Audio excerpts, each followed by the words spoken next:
দেখুন আজকের আবার মেনুতে চলে এসেছি। মেনুতে কী কাজ আমরা দেখাই। দেখুন মুগের ডাল আছে ধনে পাতা দিয়ে, পাতলা আকারে দেখুন ঢ্যাঁড়স চিংড়ি, ভেন্ডি চিংড়ি। এটা হচ্ছে ভোলা মাছের সর্ষে বাটা দিয়ে ঘন ঘন মতো ঝাল ঝাল। এটা দেখুন লাইলান টিকান আছে সর্ষে পোস্ত দিয়ে ঝাল ঝাল মতো। একটা ডিম সিদ্ধ নিয়েছি দেখুন, আমরা সিদ্ধ পরিমাণ ভাত নিয়েছি, উচ্ছে মাখা আছে, কুমড়ো সিদ্ধ আছে, গাজর সিদ্ধ। চলুন খাওয়া শুরু করছি। দারুণ আত্মি তো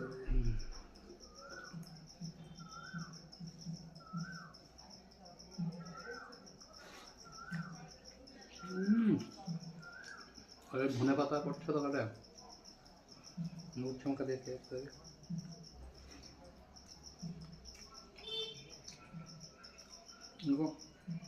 আইডেন্টিক মাছটা একটু ছোটো সাইজের, মাছটা ফেলে রাখবে সাদা সেই